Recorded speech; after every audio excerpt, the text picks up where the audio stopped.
Hello and welcome to another episode of Historic Hindsight. I'm John, that's Tom, and today we might be talking about a duck. That's right, Johnny. We might be talking about it if I get my notes right. We're the President James Buchanan, 15th President of these United States. He is, by pure definition, a lame duck. He is the worst and one of the easiest ones to bash because he is the absolute worst. So we're going to start out, if you're familiar with our presidential series, start out where we always start out, slavery. Yep. Yeah. Now. Had him? Or yes and no. So we'll get there. So technically speaking, he did own 2 slaves, although it was for a very short time. Now, lost causes would have you believe that Buchanan was a nice-hearted, kind individual who freed these slaves because he was an abolitionist kind of thing, right? In reality, it was more of like it suited my public persona to do so.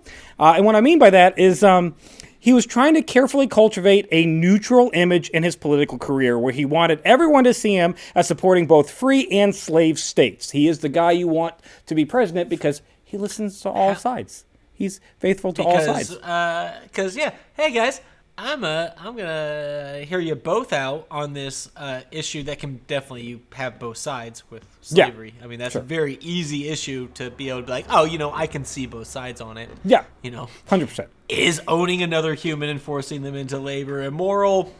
I don't know. Maybe. But who am I to judge? Definitely can see that. Yeah. Yeah. No. And so he was trying to appease both sides. Of that. The problem is, in 1834, when he is running for the Senate from Pennsylvania, he's trying to cultivate that neutral image with the whole slave topic thing. Problem being that his sister Harriet, who lives in Virginia, her husband owns 2 slaves, a mother and a daughter. And so he's looking at that going, well, at best case, the abolitionists are going to consider me hypocritical. At worst case, they're going to consider me a supporter of slavery. Did people think hypocrisy was bad back then? That used to be frowned upon. I think so, hypocrisy. Yeah, I think so, yeah. That's weird. It is weird. Politics have changed, man. That would have been a weird time to be alive, huh? No kidding. So he winds up buying his sister's slaves and then frees them-ish. And what I mean by ish is the great state of Pennsylvania, while slavery is illegal, indentured servitude is not. So he wouldn't have been able to buy those slaves and transport them to Pennsylvania and use them as servants. So instead, he frees them, the mom on a 7-year contract and the daughter on a 23-year contract. How old was the daughter at the time? She was 5. 5? Mm-hmm. So until 28, she would be indentured into service. For a person who was how old at the time? You probably can't. Buchanan? No, I have no idea how old he was at this time. But 40, maybe? Yeah. 50, maybe? So I got a couple of side notes to go with this. Why would Buchanan need servants so much when he's senator? Like, you think he could have just found them anywhere? Typically speaking, at this point in time in American culture, the women were the caretakers of the home. So obviously, if you were married, it was their responsibility because of the lack of rights, cook and clean and all that. Obviously, cook and clean and all that fun stuff. And then of course, they would also be the ones that are over the servants in the household that were helping do all the cooking and cleaning, which gets into this weird, like, what are they really doing? But anyways, so Buchanan was a little bit of a bachelor. Tommy, I can settle this for you. There's cooking and cleaning that is acceptable for a white woman to do, and then there's like I got you. Yeah, dirtier, the other stuff, cleaning that is suitable for the help. Yeah. So he's single, even as a senator. He's single and is permanently single throughout his entire life, which we'll get there in a second. That was rare. Right? Yes, very rare, and we're going to get there. So because and maybe not so much back then, but at least 20, 30, 40 years ago, whatever. The image of the perfect family was very important for politicians. Still, as a politician, this is extremely rare. Not okay. Yeah, to this day, yeah. Bear with me. To be single. So this side note, yes. He wasn't. Who cares about that? He was engaged to an Anne Caroline Coleman, and there are 2 stories to his engagement and why that fell through. The first one is that he was caught cheating on her, and it drove her to suicide. Well, wow. Okay. That's grim. The other one is that her family forbid her from marrying him because they thought he was just after her money because they were a wealthy family, which then drove her insane and she committed suicide. So either way, what we do know is that the engagement didn't happen or the wedding didn't happen because she committed suicide. Maybe this then logically just severely puts him into a maybe mentally ill. It could be that too, but it puts him into his own mental illness state where he is very depressed and never publicly dates again.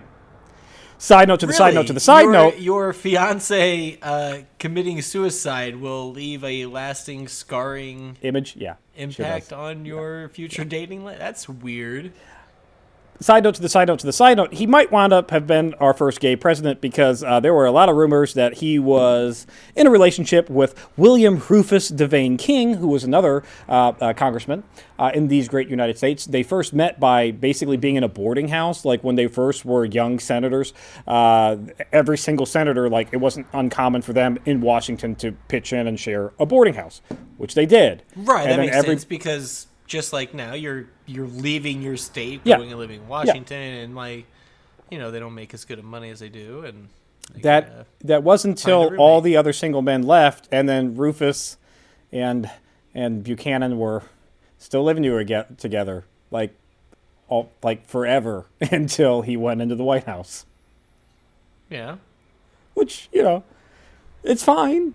But it does.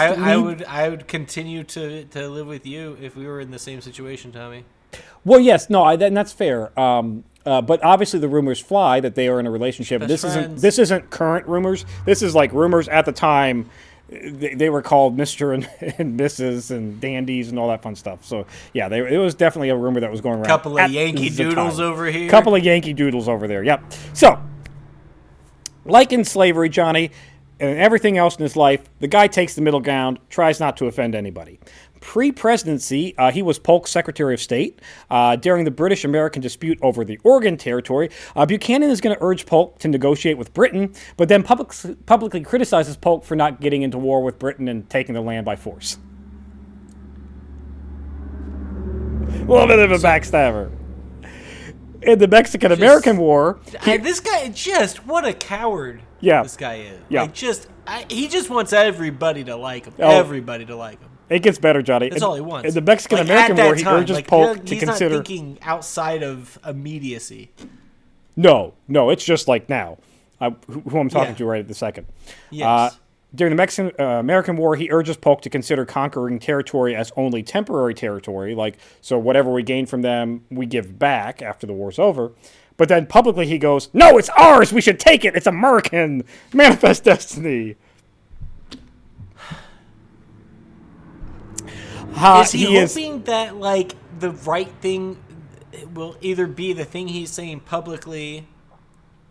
I think, okay, so he's got to believe the thing he's saying publicly is the right thing. That's what he believes is right. Yes. Right? Because that's what he's telling to everybody. And he's hoping maybe that somebody else will do that, but is he hedging his bets by telling them to do the opposite? I think so. I don't know. Or what is the thought process here? So he is going to later urge them to annex Cuba and turn it into a slave state to appease the Southerners. That cable becomes public, causing a massive ruckus, and it does make, however, the Southern Democrats love him. So once he loses his political favor with Polk's, they're like, yeah, we'll take another slave state down here. We'll logical take Cuba. reasons. Sure, the Southern Democrats are like, Cuba? This guy wanted a slave state out of Cuba. Deal. So yeah.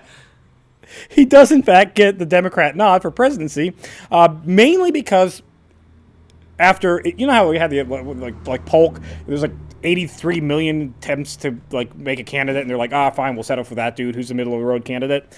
Buchanan's pretty much the exact same way. What saves Buchanan with the Southern Democrats, or with the Democrats in general, is that when he is running, a lot of this time he was actually out as an ambassador outside of the United States. So when the whole Kansas-Nebraska Act kicks off and the Bleeding Kansas thing kicks off, he's the one Democrat who's not there going, slavery needs to expand. And he's only not saying that Because he's not in the United Because States. he's not there. Yes. Yeah, because he's not around to be doing that. Would be front of the lines, but not. But he wasn't physically there to be able to do that. Available at the time, so Yeah. we'll Yep. get that guy. So he will be elected in 1856 as the nation is on the brink of splitting up over the thing that he prides himself on being neutral. In fact, during his big inauguration speech, he says, and I quote, regarding slavery, "This is, happily, a matter of but little practical importance." Hard to blame him. He was not in the United States when the whole Bleeding Kansas thing kicked off, so... Yeah. So I'm now having flashbacks, memories, what do you call them? Thoughts, maybe, of when we first started our Civil War in Hindsight series, and you were talking about the current Buchanan president and how he was being neutral and just we talked about how he was literally kicking the can down the road, just not wanting to be blamed for the Civil War. Yes. Like that was his goal. That's Buchanan. Yep. That's this guy. His whole presidency. Just please don't, please, I didn't do anything. Don't blame me. It's not my fault. Yes. Please. Yep. Yep. President of the United States. Also, I have to point out, right before he gets elected, it's not like things were calm with the United States. We have Bleeding Kansas. Beyond Bleeding Kansas, there's one congressman who nearly murdered another congressman for being in public in Congress saying slavery is wrong. He damn near got murdered on the floor, like right there in front of everybody. Yeah, and remember, South Carolina seceded right in between the election and the next election. He gets his 4 years correct? in before they secede. They secede when Lincoln gets elected. Yeah, that's right. Before That's he takes right. office. No, I'm in the wrong spot. But yes, at the end of his presidency, though. Yes. Yep. So he continued. But he does a good job then of kicking that can down the road. He kicked it all the way down. Yep. 4 goddamn years. Yep. He said, "Not on my watch. Are we gonna have this explode?" Now, some things that happen aren't necessarily his fault. The Dred Scott decision, technically speaking, isn't his fault. Now, Johnny, if you're not familiar with Dred Scott decision, Dred Scott was a slave. No, I'm not. Yeah, I know you're not. He was a slave, right? He's transported by his masters into a free state. So he attempts to argue and escape and argue that he is now, by his masters, that he is now free because he's in a free state. Slavery doesn't apply. He's in a free state. Gotcha. So this crosses the line. Bam, here we go. Yep. I'm free now. I got into the neutral zone, whatever. Yep. So he argues, and it goes all the way to the Supreme Court. Do slaves have any civil rights at all? Humanity rights? Like, is there an inherent freedom once you cross that border? Are they people? Yeah, are they people? Yeah. Well, Buchanan is going to shit on the whole separation of powers by directly contacting Supreme Court justices in an attempt to learn the outcome early, and then he also attempts to persuade judges to rule against Dred Scott, which they do. So much for being in the middle, because if you were really in the middle, you wouldn't have fucking talked about that shit to a Supreme Court justice. That's not helping anything. That basically sets abolitionists, like John Brown, from "I'm only murdering certain people" to "let's start an all-out rebellion," which happens underneath Buchanan's watch. Oh, shoot. So, upset some folks by trying to please everybody. Yeah. Everybody's mad at him now. Yeah. Maybe I think some people can take a lesson from that. I don't know who needs to hear that, but that was like a pretty common 90s theme. Yeah. Like, if you didn't grow up watching TGIF, let me be the one to tell you that you can't please everybody. Can't please everybody. You know? Sometimes now, the Dred Scott decisions are going to hurt somebody, but if it's the right decision, that's okay. Yeah. The Dred Scott decision basically says slaves have zero rights, and that the Missouri Compromise was unconstitutional. So now slavery can expand. The Missouri Compromise was the one that said that they have rights? Well, so, no, the Missouri Compromise basically set it up so that, like, essentially limits how far slavery can expand and, like, to what territories. Okay, that was that one. Okay, yeah. In exchange for, like, some states. It's a whole bunch of different laws. But basically, this was determined that compromise is unconstitutional, and slavery can be wherever the fuck slavery wants it to be. All right, so the Dred Scott decision was that basically that slave passing into free territory does not matter. No, You're not they're still a slave person. You're property. If I bring my knife into an area where knives aren't allowed, it's still my knife, is what they're saying. I just have to like take it back out of that area. Yeah, but they're not even saying that. They don't care.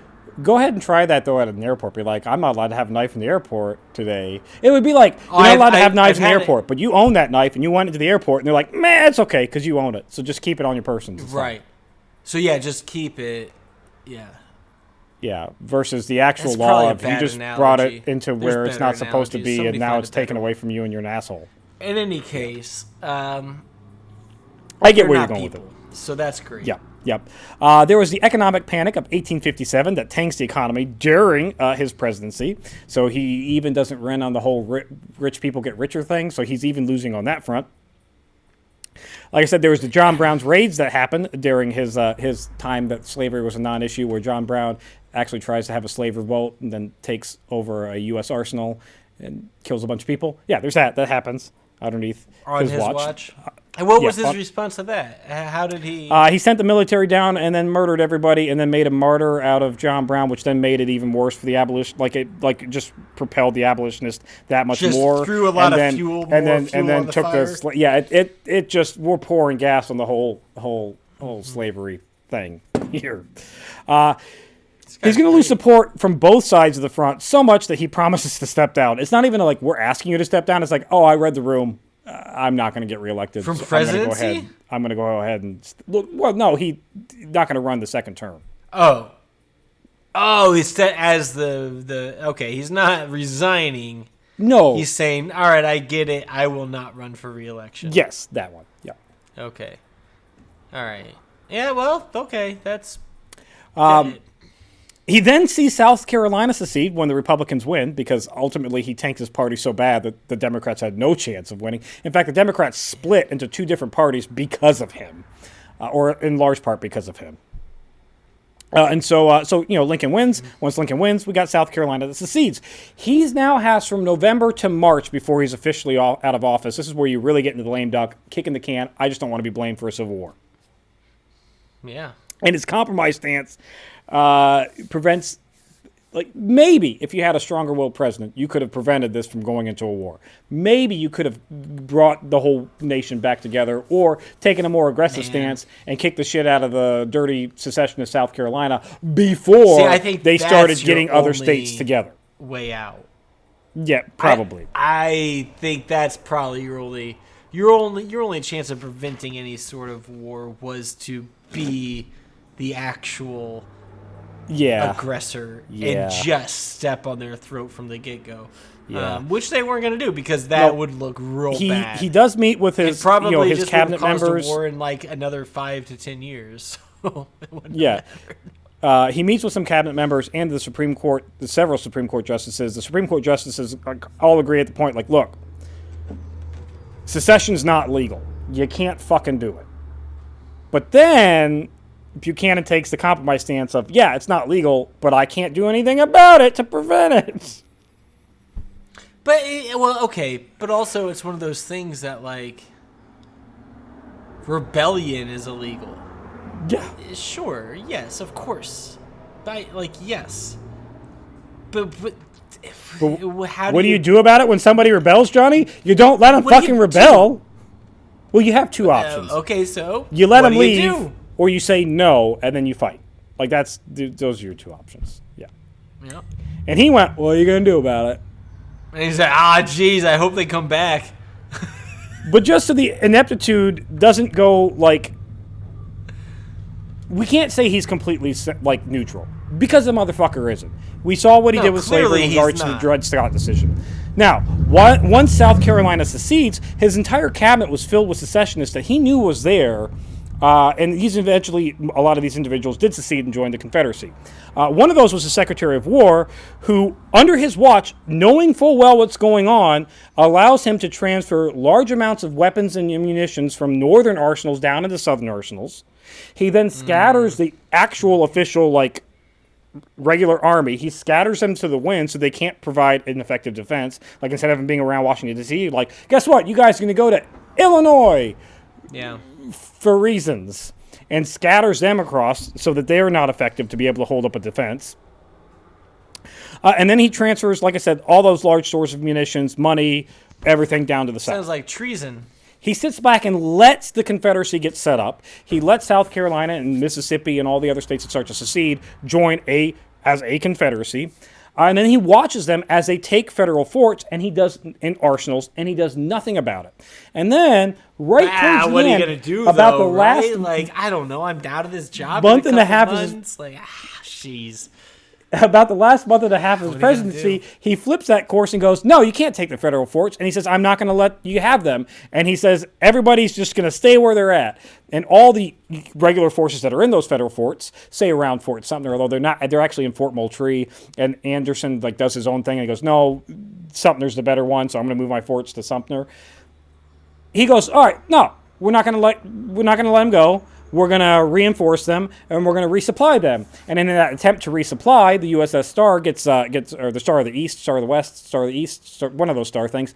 It gets shot at by the Confederates, which is an act of war. But then Buchanan goes, not on my watch, it's not. I've only got 3 more weeks. Can we talk Fuck about it, it's Lincoln's problem. how... Yeah, we did. We've...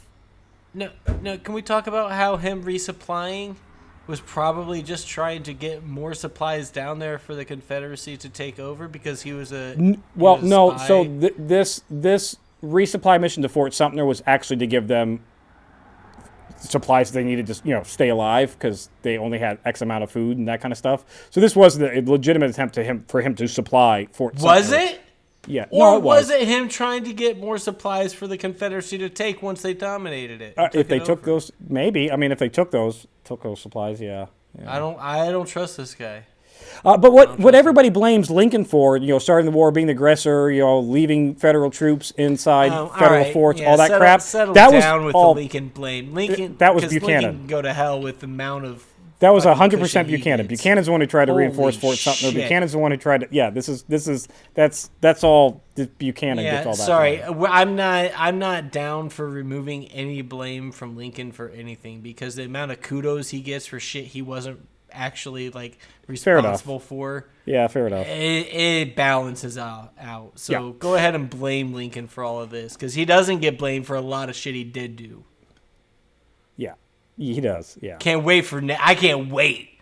The next one? It's going to be good. Yeah, Whoa, Lincoln's going to be... I can't wait for that. Lincoln, you son of a bitch. I'm going to make everybody mad. Like, all sides of everybody mad about Lincoln.